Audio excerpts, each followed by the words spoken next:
Hello students, good evening. Welcome back to our commerce nation. आज मैं आप सभी को क्या कराने वाली हूँ बच्चों? तो मैं आज आप सभी को इकोनॉमिक्स के पीवाईक्यू कराने वाली हूँ, जो कि आपके किसी भी स्टेट यूनिवर्सिटी के लिए क्या है तो काफी ज्यादा इम्पोर्टेंट है। इससे आपके इकोनॉमिक्स का जो आपका सब्जेक्ट है उसमें जितनी भी आपकी तैयारी है उसमें आपको कॉन्फिडेंस मिलेगा कि आपको कितने क्वेश्चंस आ रहे हैं, कितने क्वेश्चंस नहीं आ रहे हैं। तो इससे आपको काफी ज्यादा कॉन्फिडेंस आप में देखने को मिलेगा। अगर आपको बहुत सारे क्वेश्चन आ रहे हैं इसका मतलब आपकी तैयारी बहुत अच्छी है। अगर क्वेश्चन नहीं आ रहे तो सोचने की बात है। तो चलिए हम लोग देखते हैं कि आज के सीरीज में कैसे क्वेश्चंस हैं। देखिए पहला क्वेश्चन क्या है। Indian railway earn the maximum revenue from. Indian जो रेलवे है वो सबसे ज्यादा जो मैक्सिमम रेवेन्यू है वो किससे कलेक्ट करता है? फॉरेनर से, पैसेंजर फेयर से, फ्री नहीं सॉरी फ्री एड से, पैसेंजर फेयर से, ट्रैफिक टैक्स से, या नन ऑफ दिस। तो सबसे ज्यादा किससे अपना टैक्स को वसूल करता है बच्चों? तो वो फ्री एड से सबसे ज्यादा इंडियन रेलवे अपने टैक्स को पाता है। नेक्स्ट क्वेश्चन क्या है। The length of a road are maximum in Maharashtra, Uttar Pradesh, Rajasthan या Madhya Pradesh. The length of road is maximum. किस रोड का जो लेंथ है वो मैक्सिमम है? कहाँ के रोड के लेंथ का जो कहाँ का जो रोड है उसका लेंथ मैक्सिमम है? First is Maharashtra, second is Uttar Pradesh, third is Rajasthan and fourth is Madhya Pradesh. तो the length of road is maximum in our Maharashtra. मतलब महाराष्ट्र की जो रोड का जो लेंथ है वो काफी ज्यादा मैक्सिमम है एज कंपेयर टू बाकी सिटीज, बाकी states. The stock markets deal in only short-term security, only long-term security, both short-term and long-term security, या only security bond। तो स्टॉक मार्केट जो है वो किसके साथ डील करती है? तो स्टॉक मार्केट हमारे साथ डील करती है लॉन्ग टर्म सिक्योरिटी के साथ। हमारी स्टॉक मार्केट डील करती है। क्लियर है? आगे मैं प्रोसीड करूं। देखिए नेक्स्ट क्वेश्चन क्या है। Devaluation of currency led to fall in domestic price, increase in domestic price, no impact on domestic price, या erratic fluctuation in domestic price। तो devaluation मतलब क्या होता है? तो devaluation का मतलब होता है बच्चों की increase in domestic price। मतलब अगर devaluation होगा करेंसी में, करेंसी का जो वैल्यू होगा वो गिरेगा, तो हमारे यहाँ जो डोमेस्टिक प्रोडक्ट है उनके प्राइसेस में इंक्रीजमेंट हमें देखने को मिलेगी। Largest importer country of the India textile is. सबसे ज्यादा जो लार्जेस्ट इंपोर्टर कंट्री है इंडिया टेक्सटाइल में वो कौन सी कंट्री है? मतलब जो इंडियन टेक्सटाइल है उसको इंपोर्ट करने वाली सबसे ज्यादा इंपोर्ट करने वाली कौन सी कंट्री है? इटली, जर्मनी, सिंगापुर या यूएसए। तो सबसे ज्यादा इंडियन टेक्सटाइल को इंपोर्ट करती है वो हमारा कौन सा कंट्री है? तो वो हमारा यूएसए है। क्लियर है? नेक्स्ट क्वेश्चन क्या है।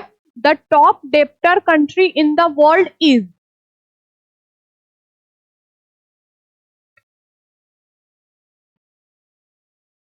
Russia, USA, Mexico, China. तो सबसे डेप्टर कंट्री कौन सी है? Top debtor country. तो top debtor country that is in the world that is our USA. The coastal list city on the basis of cost of living is London, New York, Tokyo या Hong Kong. तो coastal city on the basis of living मतलब कौन ऐसी city है जिसको हम coastal city के नाम से जान सकते हैं? और ऑप्शंस आपके दिए रहे। इसमें करेक्ट आंसर क्या होगा बच्चों? तो करेक्ट आंसर जो होगा वो आपका टोक्यो होगा। Next, which of the following collect the highest revenue from the central government? Corporate tax, income tax, excising duty या कस्टम ड्यूटी। तो सबसे ज्यादा हाईएस्ट रेवेन्यू जो हमारी सेंट्रल गवर्नमेंट कलेक्ट करती है वो किस चीज से करती है बच्चों? तो वो हमारे यहाँ एक्साइजिंग ड्यूटी से जो हमारी सेंट्रल गवर्नमेंट है वो टैक्सेस सबसे ज्यादा रेवेन्यू सबसे ज्यादा कलेक्ट करती है। The maximum branches of public sector commercial bank in UP, Maharashtra, Karnataka या गुजरात। तो maximum branch public sector commercial bank में पब्लिक सेक्टर का कहाँ में है? तो ये आपका सबसे ज्यादा जो है वो आपका कहाँ में है? तो सबसे ज्यादा कॉमर्शियल बैंक का ब्रांचेस यूपी में है।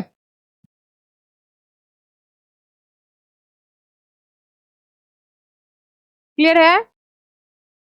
नेक्स्ट,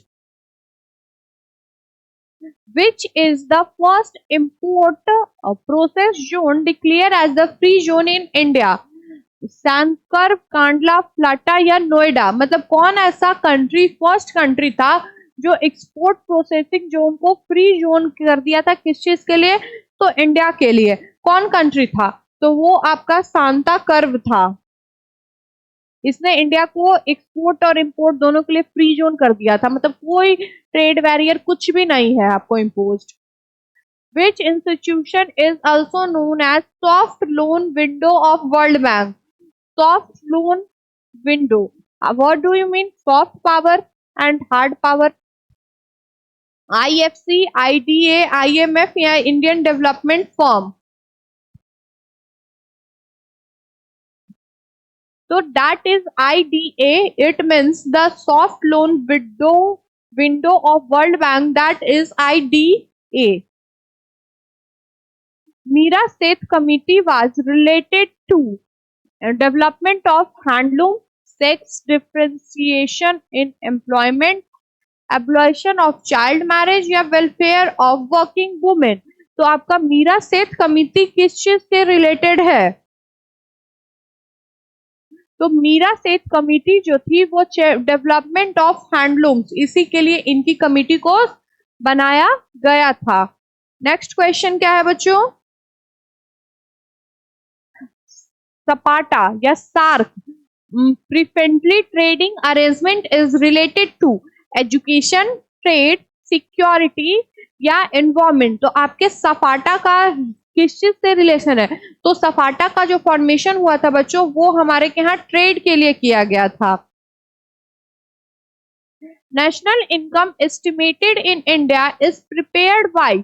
जो हमारे के यहाँ नेशनल इनकम एस्टिमेटेड किया जाता है वो किसके द्वारा प्लान किया जाता है, मतलब किसके द्वारा आपका बनाया जाता है? ऑप्शंस क्या रहे? Planning commission, RBI, finance minister या ईएसओ। तो ये हमारे यहाँ ईएसओ के द्वारा बनाया जाता है।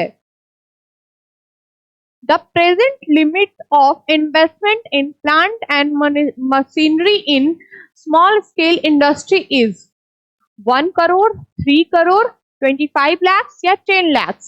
The present limit in the investment in the plant and machinery in small scale industry is, तो उसमें सबसे ज्यादा प्रेजेंट इन्वेस्टमेंट कितना है? तो 1 करोड़ रुपए है।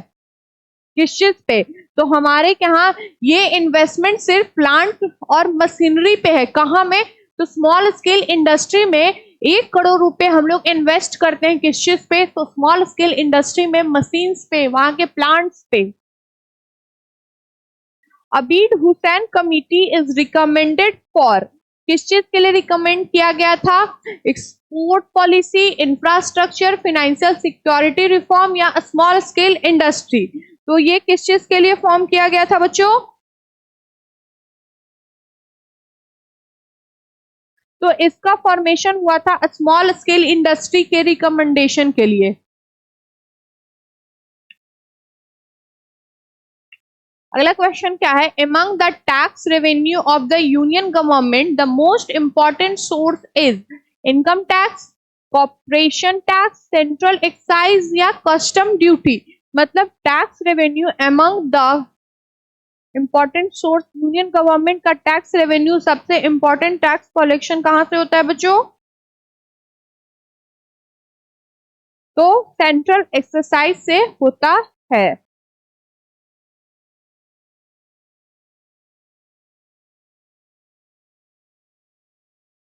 Direct taxation is better form of taxation because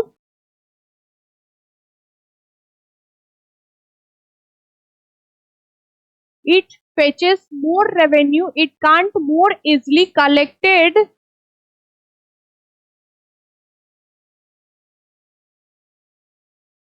It allow for the taxation according to means it has a greater tax completion. तो क्या होगा? Direct taxation is better for the taxation because it allow for the taxation according to the means.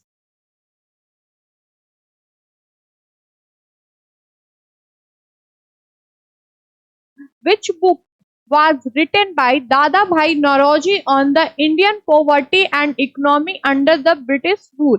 मतलब कौन ऐसा book है हमारे दादा भाई नौरोजी ने लिखा था, किस टाइमिंग में? तो ब्रिटिश पीरियड में। किस चीज पे? तो हमारे यहाँ पोवर्टी पे लिखा था और इकोनॉमी पे लिखा था।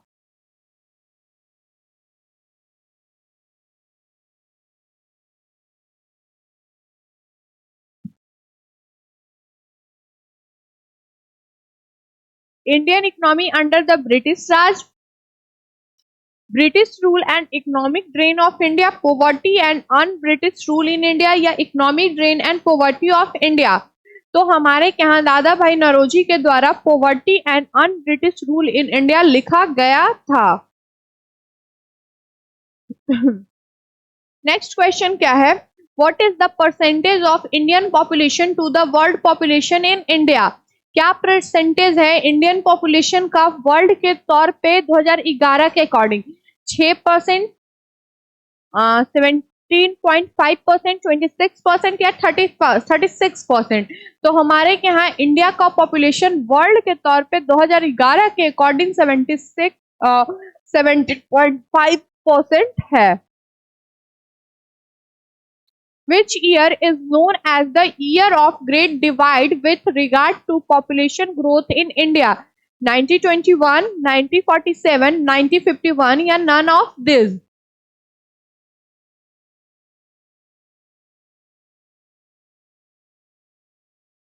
तो इसका जो आंसर होगा बच्चों वो 1921 होगा। मतलब किस ईयर में ग्रेट डिवाइड किस में हुआ था? पॉपुलेशन ग्रोथ में। तो वो 1921 में हुआ था। The maximum number of people in India work in, मतलब सबसे ज्यादा इंडिया में काम करने वाले लोग किस सेक्टर में है? प्राइमरी में, सेकेंडरी में, टर्शियरी में या नन ऑफ दिस? तो सबसे ज्यादा लोग किस चीज में इन्वॉल्व में? तो सबसे ज्यादा लोग इंडिया के प्राइमरी सेक्टर में इन्वॉल्व हैं या वर्क करते हैं। The nature of usually status of unemployment is, जो हमारे क्या है एजुअली, जो एजुअली स्टेटस ऑफ अनएम्प्लॉयमेंट होता है वो कैसा होता है? सीजनल, डिस्कस्ड, क्रोनिक या फ्रिक्शनल? तो ये हमारे यहाँ जो स्टेटस होता है वो सीजनल अनएम्प्लॉयमेंट देखने को मिलता है। नेक्स्ट, द नीति Aayog of India is a statutory body, a advisory body, a constitutional body या an independent and autonomous body? तो NITI Aayog of India is कैसी बॉडी है? नीति आयोग ऑफ इंडिया तो it is an advisory body, मतलब ये हम लोगों को सलाह देती है हर चीज पे, ये चीज ऐसी होनी चाहिए, ये चीज ऐसी होनी चाहिए, ये चीज ऐसी। तो NITI Aayog is an advisory committee, advisory body. Clear है? नेक्स्ट क्वेश्चन क्या है? The ex official chairman of NITI Aayog of India is planning minister, prime minister, president या नन ऑफ दिस? ये क्वेश्चन अभी जस्ट मैंने कराया है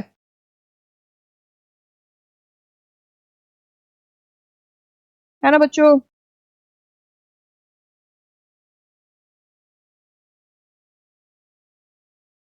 नेक्स्ट क्वेश्चन क्या है? Which of the following is not an objective of Indian economic planning? Population growth, industrial growth, self-reliance, employment generation. तो कौन ऑब्जेक्टिव नहीं है किस चीज का? तो इंडियन इकोनॉमी प्लान का। तो it is our population growth. The plan holiday refers to the period 1965 to 68, 1966 से 69, 1967 से 70, 1978 से 80। तो प्लान हॉलीडे हम लोग किस पीरियड को कहते हैं? तो हम लोग प्लान हॉलीडे 1966 से 69 को बोलते हैं। नेक्स्ट क्वेश्चन क्या है? The national income of the country is government annual revenue, sum total of factor income, surplus of public sector undertaking, या फिर export minus import. The national income of the country is the sum total of factor income.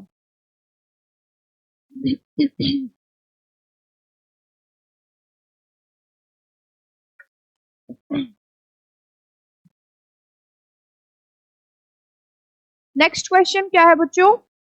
The difference between GDP and GNP is equal to, क्या होगा? The difference between GDP and GNP is equal to depreciation. The national income in India is estimated by Indian Standard Institution, Indian Statistical Institution, Central Statistical Institution या Central Statistical Organization. तो national income of India is estimated by, so that is estimated by Central Statistical Organization. Next, plan economy of India. Plan economy for India in 1934 was the work of John Mathai, M. Vishwakarma, M.N. Roy, S. Sriman Narayan. Planned economy of 1934 किसका था? तो ये था M. Vishwakarma. Panchayati Raj institution is intended to strength of identity planning, multiple level planning, structure planning या functional planning.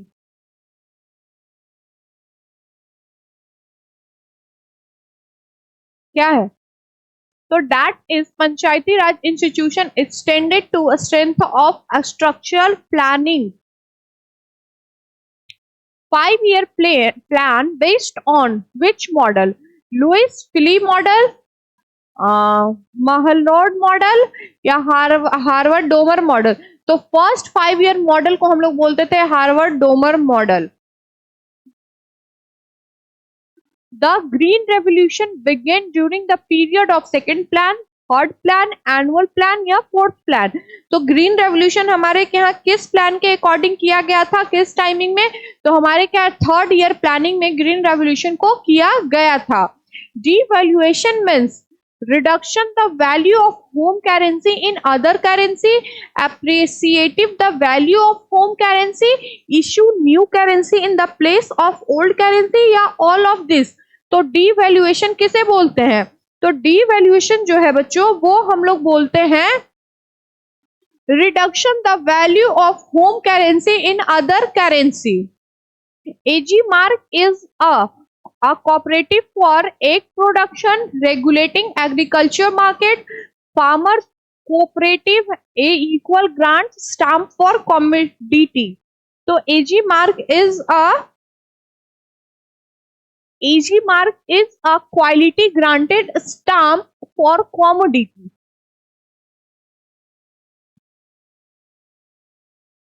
Next, according to HDI report 2020, India position on the base of HDI is 132, 135, 128 या फिर 131. तो according to HDI report 2020, the position of India according to the Human Development Index is 131. Fiscal policy is Fiscal policy is connected with import and export, public revenue and expenditure, issue of currency and population control. तो fiscal policy जो है वो public revenue and expenditure से connected होता है. The largest single source of government earning from tax revenue is excising, custom, income tax या corporate tax. तो सबसे लार्जेस्ट सिंगल रेवेन्यू अर्निंग जो टैक्स रेवेन्यू सबसे ज्यादा हम लोग कहां से करते हैं? तो वो एक्साइजिंग ड्यूटी से करते हैं.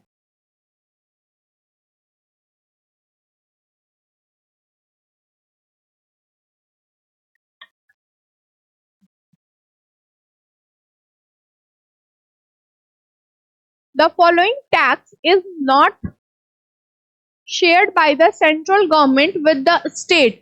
कौन ऐसा टैक्स है जो हम लोग सेंट्रल गवर्नमेंट के साथ शेयर नहीं करते हैं, सेंट्रल गवर्नमेंट स्टेट गवर्नमेंट के साथ शेयर नहीं करती है?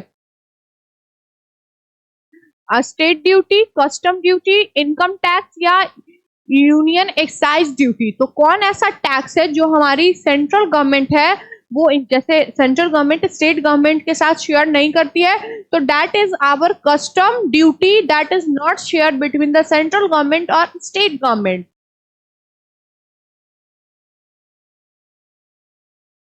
नेक्स्ट क्वेश्चन क्या है?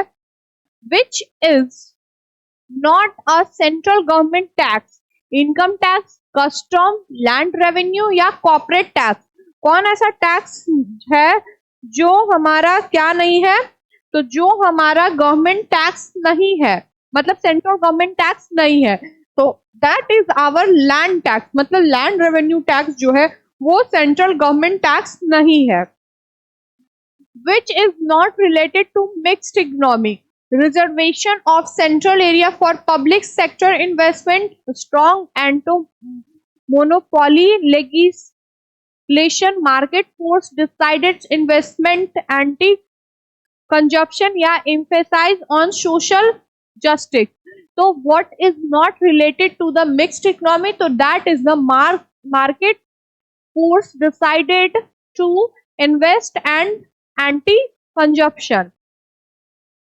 अब मॉडर्न इकोनॉमी इज, क्या बोलते हैं मॉडर्न इकोनॉमी को? क्या बोलते हैं?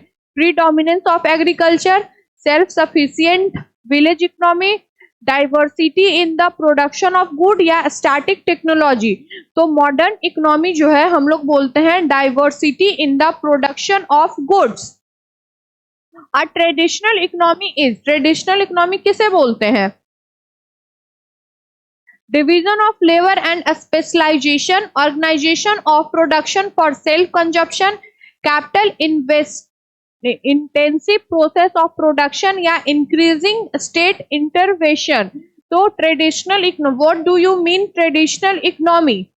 तो traditional economy means organization of production for self-consumption.